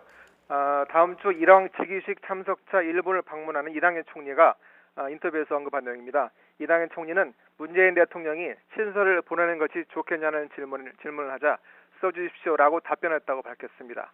이 총리는 문 대통령과 아베 총리가 역사적 의무라고 생각하고 두 나라 간 현안을 해결해 줄 것을 바라며 자신은 이를 위해 심부름꾼 역할을 할 것이라는 뜻을 밝혔습니다. 그는 두 나라 간 현안에 대해 두 정상이 재직 중 해결이 가능하다고 생각하고 있으며 문 대통령도 굳은 의지를 가지고 있다고 덧붙였습니다. 이 총리는 징용 배상을 둘러싼 소송을 놓고 두 나라가 대립하는 것에 대해서는 지금은 안타까운 상황이지만 두 나라는 비공개 대화도 하고 있으며 두 나라 정상들이 후원하면 속도를 낼 것이라고 설명했습니다. 그리고 한일 군사정보보호협정, 이 지소미아 얘기는 다른 언론 인터뷰에서 나온 겁니까? 네, 이 총리가 일본 아사히 신문과 가진 인터뷰에서 언급한 내용인데요. 이 총리는 한일 군사정보보호협정, 지소미아 종료 결정에 대해서 일본이 수출 규제 강화를 철회할 경우 재검토를 할 수 있다고 말했습니다. 이 총리는 아울러 일본 제품 불매 운동과 한일 민간 교류 중단 등에 관련해서는 두 나라 정부가 관계를 개선하고 또 사회 분위기가 변하면 교류하기 어려운 요인이 없어질 것이라는 반응을 보였습니다. 이처럼 오는 22일부터 24일까지 일본을 방문하는 이낙연 총리가 한일의 갈등 해결을 위한 분위기 조율에 힘쓸 것으로 전망되는 만큼 방일 결과가 주목되고 있습니다. 지금까지 국제부에서 YTN 조승입니다. 국정감사가 종반전을 향하고 있는 가운데 이른바 공수처를 둘러싼 여야 공방이 거세지고 있습니다. 내일 열리는 집회에 한국당이 당원을 동원하는 문제를 놓고도 여야 신경전이 이어졌습니다. 국회에 연결합니다. 최기성 기자. 네, 국회입니다. 네, 공수처 갈등. 오늘은 또 어떤 입장들이 나왔습니까? 네, 더불어민주당 이해찬 대표는 국민의 80%가 고위공직자 수사를 요구하고 있다면서 공수처 설치를 거듭 촉구했습니다. 민주당은 내일 예정된 한국당 도심 집회에 대해서도 강하게 비판했습니다. 이인영 원내대표는 언론 보도를 통해 한국당의 주말 광화문 집회가 동원 집회라는 게 드러났다며 관제 데모는 군사정권 유산이라고 지적했습니다. 국정감사 기간에 동원 집회를 열어 여론 호도를 기획하면서 국론 분열의 책임을 청와대에 묻겠다고 나서는 것은 너무나 뻔뻔한 일입니다. 반면 공수처에 반대하고 있는 한국당은 내일 광화문 집회에서도 정부 여당이 추진하는 검찰개혁에 비판 입장을 낼 예정입니다. 한국당 황교안 대표는 자신의 SNS에 언제든 대통령과 직접 싸울 수 있다는 주권자의 힘을 확인했다고 적기도 했습니다. 나경원 원내대표 역시 공수처는 절대 불가라고 강조하면서 동원 집회 지정 역시 당원과 국민이 함께하는 집회라고 반박했습니다. 공수처는 절대 불가입니다. 그동안과는 차원이 다른 저항에 직면할 것입니다. 그리고 검경 수사권 조정 반드시 제대로 이루어내겠습니다. 바른미래당 손학규 대표는 여야 사당 합의와 달리 검찰개혁안을 먼저 처리하자는 정부 여당 행보가 유감스럽다고 했습니다. 네, 그리고 오늘 국정감사는 어느 곳이 뜨거웠습니까? 네, 오전에 있었던 국회 행정안전위원회의 경기도 국감이 가장 관심을 끌었습니다. 이재명 지사는 조국 전 법무부 장관 논란과 관련해서 자신도 수없이 당했던 일이라면서 피의사실 공표와 조롱하기가 과하다고 생각했다고 지적했습니다. 여당은 가수 설리 씨의 사망보고서 유출을 따져 물었고 야당은 이 지사 관련 탄원서 서명에 공무원들이 개입한 거 아니냐고 주장했습니다. 국회 정무위 국감에선 노영우 국무조정실장은 이낙연 국무총리와 아베 신조 일본 총리 회담으로 한일 관계의 경색 국면이 풀리길 기대한다고 말했습니다. 이 총리 사퇴설과 관련해 정운현 국무총리 비서실장은 연말까지는 사퇴하지 않을 것 같다고 말했다가 이후 사실 잘 모른다고 답했습니다. 국회 농해수위의 농림축산식품부 국감에서 김현수 장관은 과감하고 신속한 방역 조치로 아프리카 돼지열병 확산 방지를 위해 모든 역량을 총동원하고 있다고 강조했습니다. 지금까지 국회에서 전해드렸습니다. 주말이 내일 서울 도심 곳곳에서 대규모 집회가 예정돼 있습니다. 자유한국당은 내일 낮 1시쯤 광화문 광장에서 국정 대전환 촉구 국민보고대회를 개최한 뒤 오후 3시쯤 거리 행진도 진행할 예정입니다. 비슷한 시각 대한문과 광화문 일대에서 보수 성향 단체들의 집회가 잇따라 열리기도 합니다. 이후 여의도와 서초동에서는 검찰개혁을 촉구하는 촛불 집회가 열립니다. 사법적폐청산 범국민 시민연대는 오후 5시부터 여의도 국회의사당 앞에서 그리고 한 인터넷 커뮤니티가 주최하는 촛불문화제는 오후 6시 서초동 검찰청사 주변에서 개최됩니다. 서울지방경찰청은 내일 오전 11시부터 밤 10시까지 도심 곳곳에서 교통체증이 이어질 수 있다며 지하철 등 대중교통을 이용하거나 우회해달라고 당부했습니다.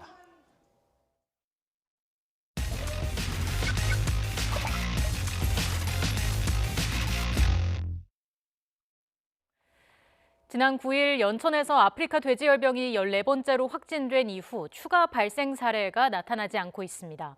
하지만 아프리카 돼지열병에 걸린 멧돼지 사체들이 잇따라 발견되면서 멧돼지를 통한 확산 우려와 함께 일부 지역에서는 총기 포획이 허용됐습니다.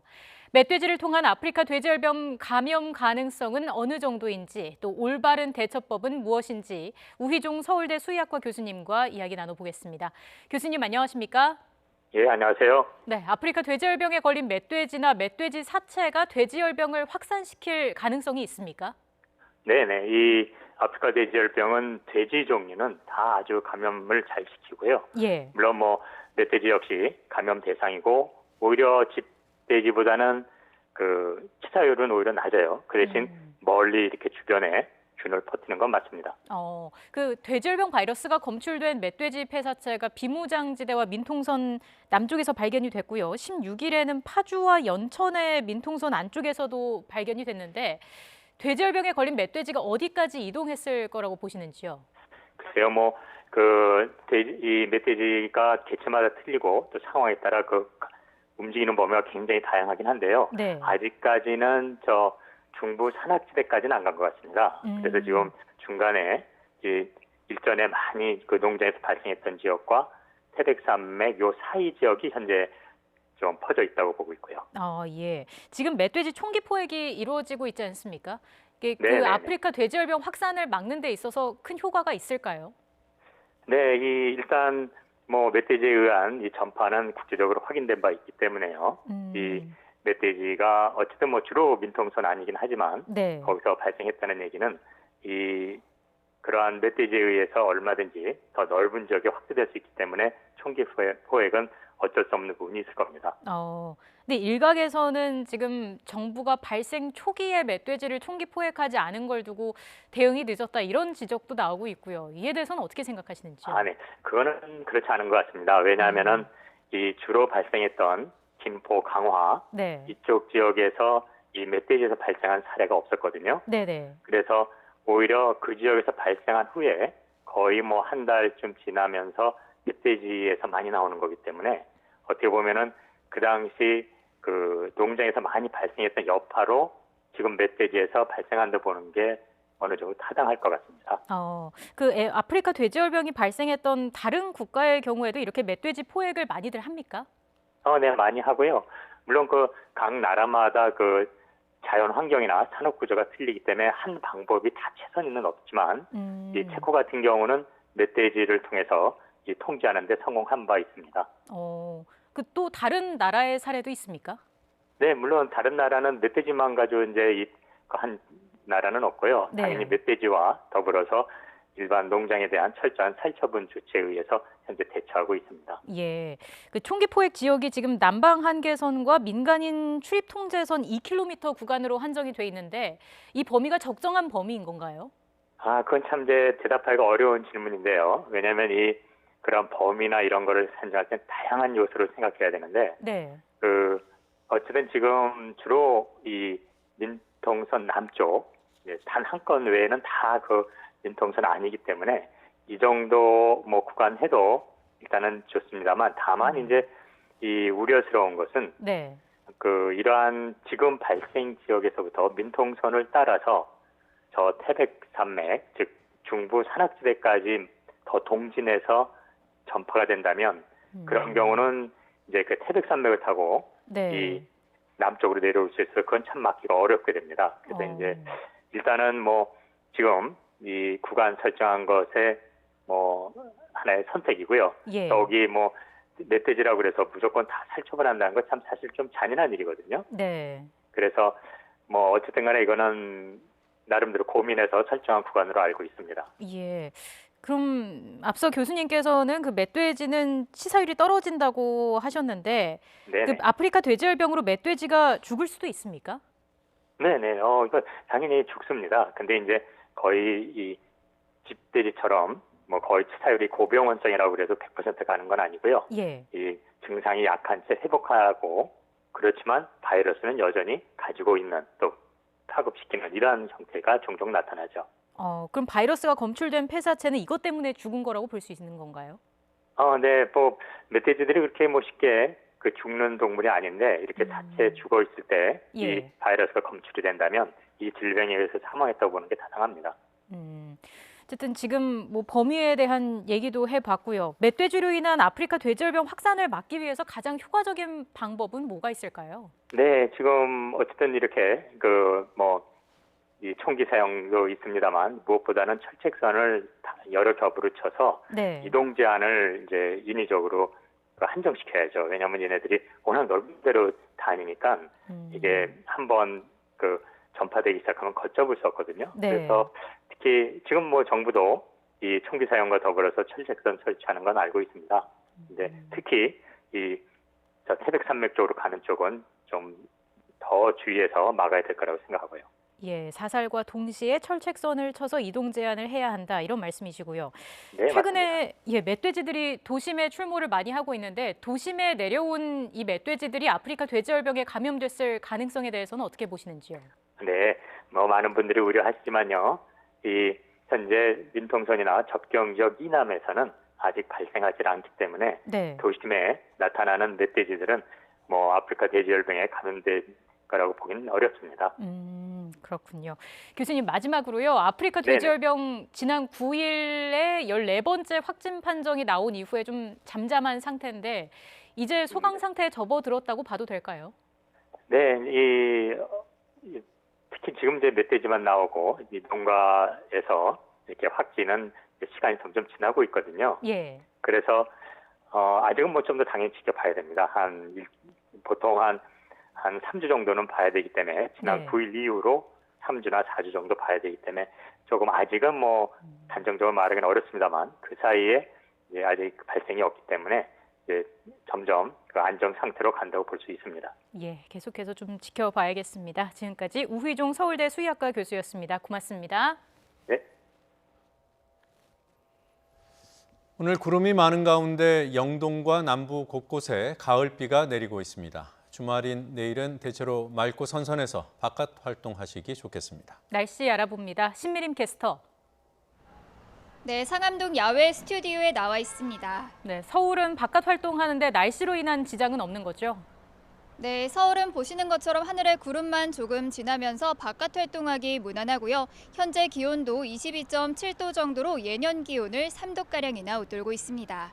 반면 영동과 일부 남부지방에는 곳곳으로 비가 지나면서 내일 오전까지 비가 이어지겠는데요. 가방 속에 작은 우산 하나 챙겨 다니시는 게 좋겠습니다. 현재 레이더 영상을 먼저 살펴보도록 하겠습니다. 기압골의 영향으로 동쪽 지방을 중심으로는 비가 내리고 있는데요. 앞으로 영남 해안에는 최고 60mm, 제주도에는 10에서 40, 영동과 그 밖의 남부지방에는 5에서 20mm의 비가 내리겠습니다. 또 경기 남부와 영서, 충청도에는 오후부터 밤 사이에 빗방울이 떨어지겠습니다. 동해안과 제주도의 비는 내일 오전까지 이어지겠고요. 이번 주말 내륙은 대체로 맑은 가운데 일교차큰 가을 날씨가 이어질 전망입니다. 또 오늘 비와 함께 영남 해안과 전남 남해안, 제주도에는 바람이 강하게 불 것으로 보이니까요. 시설물 피해와 안전사고가 발생하지 않도록 각별히 주의해 주시기 바랍니다. 지금까지 야외 스튜디오에서 YTN 신미림입니다.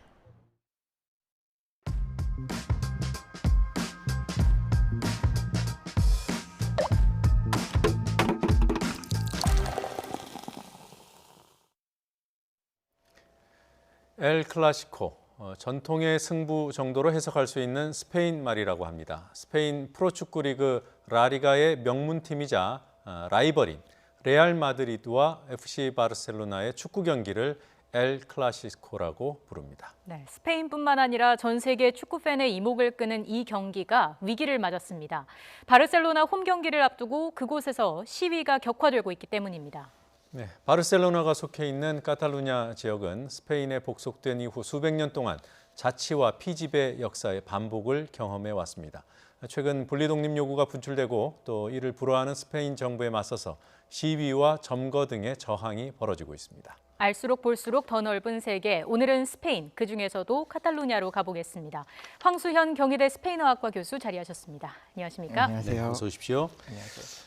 일주일 전에 스페인 다녀오셨다고 들었습니다. 네네. 네, 무슨 일로 다녀오셨습니까? 제가 연구년이어서 자료 수집차 네, 한 3주 정도 머물렀습니다. 아, 그러셨군요. 네네.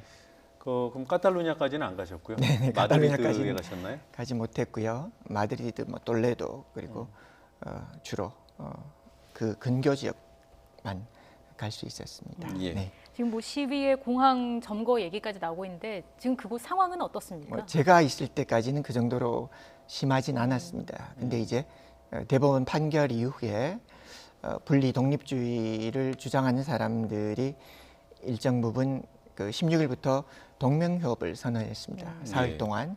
그리고 스페인 현지 시간으로 오늘이죠. 동맹 파업까지 예고한 상태이고 어제만 하더라도 무려 33명이나 체포되는 그리고 시위가 점점 과격화, 네. 폭력화되는 그런 양상을 띠고 있습니다. 네, 그 공항도 점거가 됐다 네, 그러고 네. 그래요. 조금 전에 대법원 판결 이후에 상황이 이렇게 악화됐다 그러셨잖아요. 네, 네, 네. 어떤 판결이었습니까? 스페인은 2017년에 카탈루냐 주 정부가 분리 독립을 추진하는 그 주민 투표를 실시하였습니다. 네. 그 주민 투표는 스페인 헌법상 위헌입니다. 왜냐하면 스페인 영토 내의 한 주에 해당되는 카탈루냐가 독립 또는 분리 독립을 주장하는 투표를 시행하는 것 자체가 적절하지 않다는 것이 스페인 정부 입장이고 헌법상 위헌의 소지가 있다는 것인데요. 네. 그걸로 인해서 대법원이 지난 14일 날 9명을 징역 13년에서 9년 등의 형을 확정하는 그런 사건이 있었고요. 예. 네. 그로 인해서 분리 독립주의자들이 반대하는 시위가 촉발되었습니다. 그러니까 지금 구속돼서 수감돼 있는 상태인 거잖아요. 그러니까 내각 부수반, 네. 그러니까 카탈루냐 주정부의 전 주정부의 총리는 망명 상태이고요. 정책 망명 상태이고 부수반부터 그러니까 우리로 치면 도의 장관급 네네네 이런 분들이 구속이 되어 있고 징역형을 선고받았다는 것이죠. 네. 그때 2017년도에 했던 주민 투표는 결과는 어떻게 나왔습니까? 결과는 주민의 40몇 % 정도가 참가했었고요. 네. 네.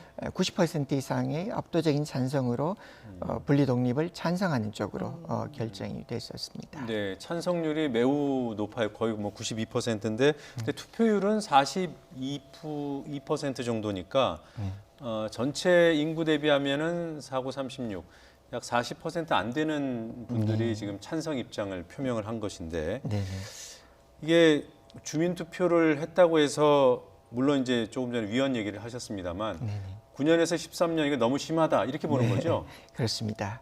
그러니까 특히 분리 독립을 주장하는 사람들에게 있어서는 상징성이죠. 네. 무엇보다도 카탈루냐라는 이 자치정부가 유럽으로 나아갈 수 있는 길들을 그들이 주장하고 피력하였는데 그것을 스페인이라는 중앙집권 체제 내의 중앙정부가 이것을 가로막고 있다라고 판단하고 있다는 것이죠. 네. 카탈루냐가 그 분리 독립 투표를 이번에 재추진하기로 공식 선언을 한 거죠. 지금 현재 카탈루냐 주정부 내각 수반은 네. 지금 주민들로부터 약간의 비토를 받고 있는 상황입니다. 이유는 뭐냐면 좀 미온적인 태도를 가지고 있다라는 것이죠. 보다 더 적극적으로 중앙정부와 교섭하고 또 주민들의 의사를 결집하여서 적극적으로 추진해야 되는데 그렇지 못하다고 하는데 실제로 현재 주지사 그러니까 주 총리는 네. 집권 여당인 사회당의 베드로 산체스 총리의 적극적으로 대하지 않는 그의 태도를 오히려 비판하고 있는 그런 상황입니다. 그러니까 지금 현직 총리 산체스 총리는 분리독립 절대 안 된다는 입장이 그렇죠. 되고요. 네. 근데 지금 이전 그 카탈루냐 내각의 책임자들이 구속되고 수감돼 있는데 네. 현재 주 정부의 수반은 좀 미온적이다. 네, 이런 비판을 받고 있습니다. 네. 그러면 지금 주민투표를 다시 추진한다는 거는 현실적으로는 그 분리독립주의자는 다시 하자라고 하지만 네. 현실적으로는 좀 어렵다는 거죠. 이미 그 대법원의 판결이 있었고 이것을 다시 추동해내기에는 동력을 가질 수 있을까라는 일단은 자체적인 판단이 있을 수 있을 것 같고요. 또 하나는 중앙정부 특히 베드로 산체스 총리가 어제 공식적으로 이런 시위가 격화되고 있고 폭력화되고 있는 양상을 좌시하지 않겠다. 네. 강경 진압을 사실 예고한 상태입니다. 네, 그래서 알겠습니다. 네네. 그러면 지금 새로 추진한다는 주민투표는 주정부가 추진하는 게 아니군요. 주정부는 투표를 통해서 주정부의 새로운 인물을 교체할 수 있도록 원하면 해주겠다라는 이런 태도입니다. 그러니까 그 분리 독립을 확인하는 그 의사를 네네. 확인하는 주민투표는 아니라는 건가요? 그 투표에 대한 자세는 아직도 미온적이다라는 것이죠. 그걸 적극적으로 추진하기는 어렵다는 상황입니다. 네, 알겠습니다. 교수님도 축구 좋아하시나요? 네네, 스페인 좋아합니다. 하면은 뭐 축구 다들 얘기하는데 네. 혹시 그 스페인 그 유명 팀들 중에서 응원하는 팀이 있는지? 저는 레알 마드리드 팬입니다. 아 그렇군요. 그러면 카탈루냐 사람들이 별로 안 좋아하겠네요.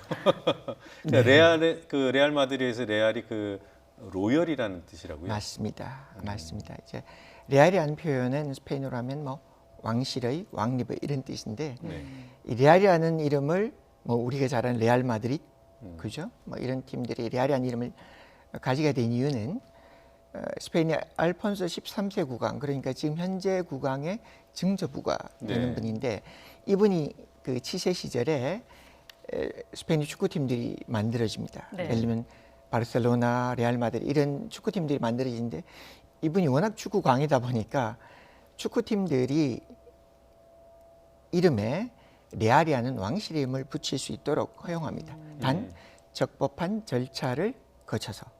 그러니까 그래서 스페인 축구팀에 레알이라는 표현이 많습니다. 근데 바르셀로나는 레알이라는 이름을 신청하지 않았습니다. 네, 카탈루냐의 주요 도시인 바르셀로나, 그냥 FC 바르셀로나잖아요. 그렇죠. 그러니까 레알 마드리드는 그러니까 왕실의 어떤 지지를 받는 팀으로 이렇게 어떻게 설정돼 있고, 또 바르셀로나 팀은 카탈루냐의 전폭적인 응원을 받을 테고, 그래서 이제 이 두 팀의 경기를 더 클래시코, 엘 클라시코, 엘 클래시코, 더 클래식이죠. 맞습니다. 근데 그 경기도 이제 곧 바르셀로나에서 열린다고 했는데요. 원래는 26일 날 바르셀로나에서 열리기로 했었죠. 근데 지금 시위가 점차 격화되고 있고 또 이게 축구 경기가 단순히 축구 경기가 아니라 그 소위 말하는 지역 감정과 관련이 있습니다. 그래서 그 축구 경기장 깜노가 10만 명을 수용하는 경기장인데 그것이 거대한 시위장이 될 수도 있다라고 볼 수 있는 것이죠. 또는 또 다른 어떤 사건 또는 어떤 우려되는 일들 때문에 현재는 축구협회에서 연기 혹은 마드리드 경기를 먼저 하고 바르셀로나를 나중에 하는 형태 여러 가지를 다각도로 검토하고 있습니다. 확실한 건 26일 바르셀로나 개최는 거의 불가능하다라는 것입니다. 그렇군요. 카탈루냐가 왜 독립을 하려고 하는지 좀 여쭙겠습니다. 우선 카탈루냐는 어떤 곳입니까? 카탈루냐라는 곳은 일단 제가 알기로는 뭐 문화적 자긍심이 강하고요. 그럼에도 불구하고 역사적으로는 오랜 기간 스페인, 그러니까 우리로 치면 삼국시대 고구려 백제 신라처럼 스페인도 아라곤, 나바라, 카스티아, 레온이라는 그 부족 국가 시대가 있었습니다. 통일은 1492년에 이루어지는데 네. 이 시대 전까지 카탈루냐는 아라곤 왕국의 하나의 지역이었고요. 네. 그랬던 만큼 카탈루냐가 독립을 하려고 하는 이유는 카스티아라는 즉 통일 스페인의 중심지인 마드리드 중심의 어떤 중앙 집권적 정치 체제를 좀 벗어나고 그리고 무엇보다도 그들이 갖고 있는 민족적, 언어적 그 고유성을 회복하고자 하는 그런 노력부터 시작되었다고 봅니다. 지금 지도에 노랗게 표기되어 있는 곳이 카탈루냐 지역이고요. 그러니까 스페인의 북동부네요. 네, 그렇습니다. 네, 면적은 경상도보다 조금 크고 소득이 그 1인당 GDP가 3만 달러가 넘으면 매우 잘 사는 곳이네요.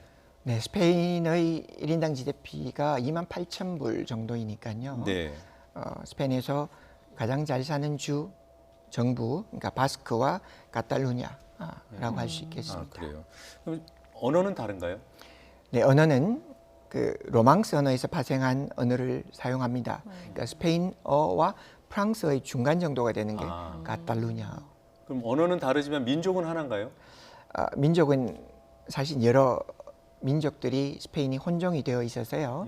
민족까지 다르다라고 하기는 좀 곤란할 것 같습니다. 그렇군요. 네, 그럼에도 불구하고 언어와 문화는 다르다. 네, 고유한 문화와 고유한 언어를 가지고 있다라고 볼 수 있습니다. 뿌리는 어떻게 되나요? 어떤 역사를 갖고 있나요? 이 스페인과 프랑스를 접경하는 지역에 있는 것이 피레네 산맥입니다. 네. 그래서 이 피레네 산맥 바로 근처에 있는 이 지역이 아라곤 카탈루냐 지역인데요.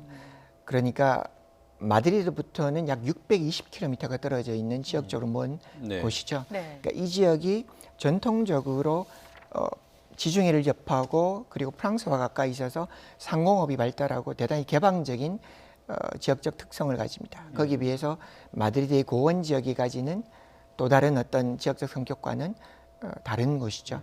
그리고 뭐 우리가 잘 아는 미로라든지 가우디라든지 그죠?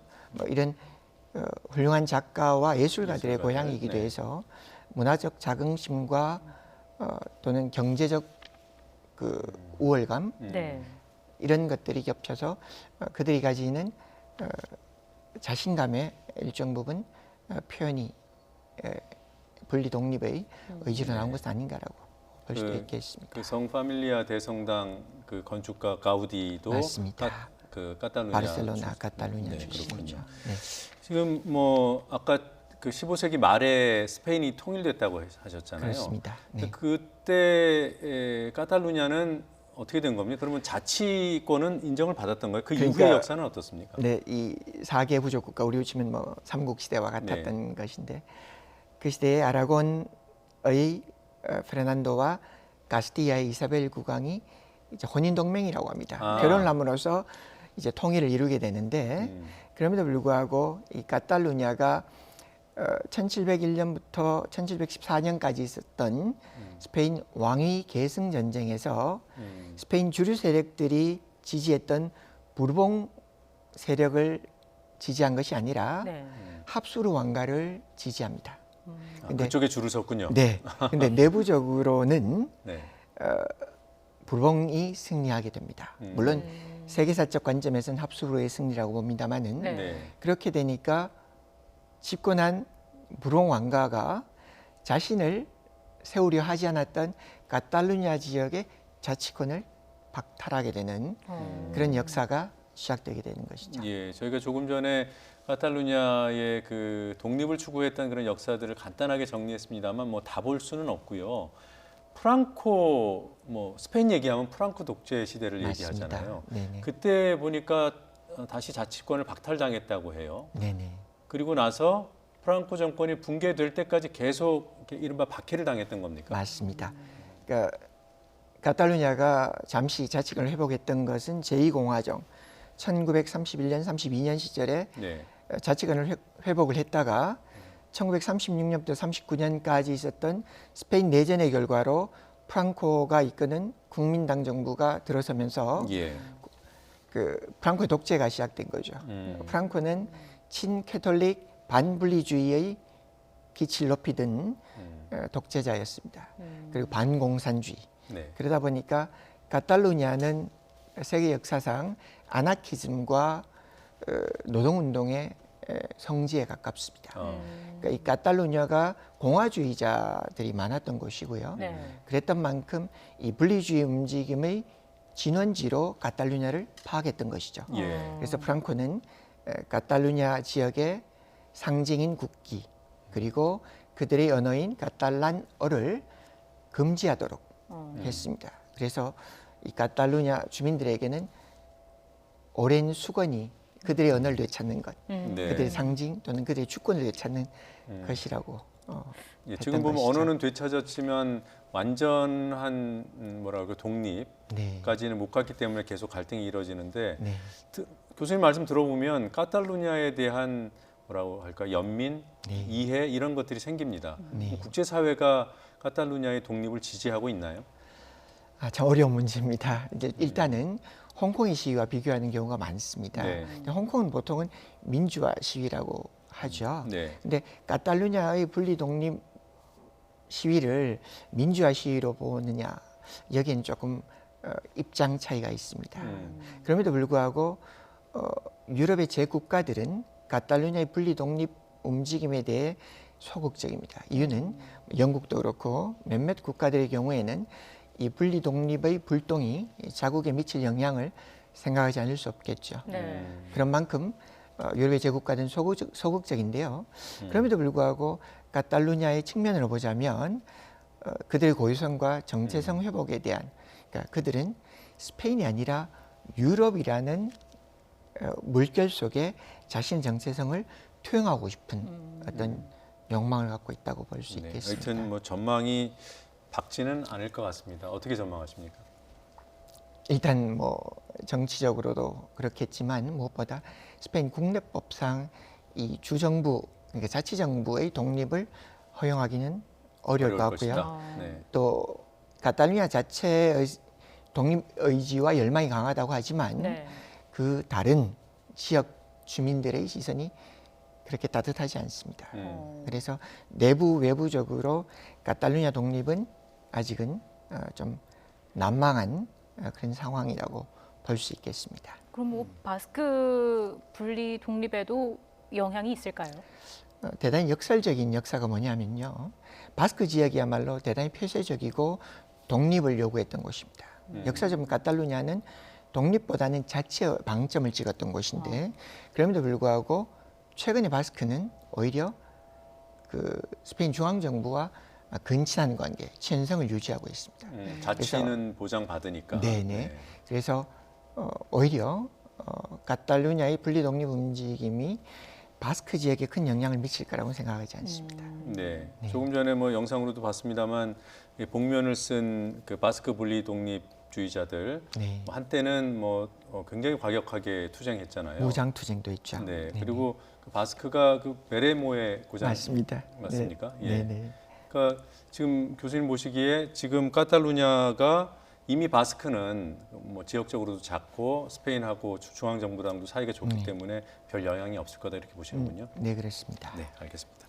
오늘 말씀 여기까지 듣겠습니다. 네, 고맙습니다. 감사합니다.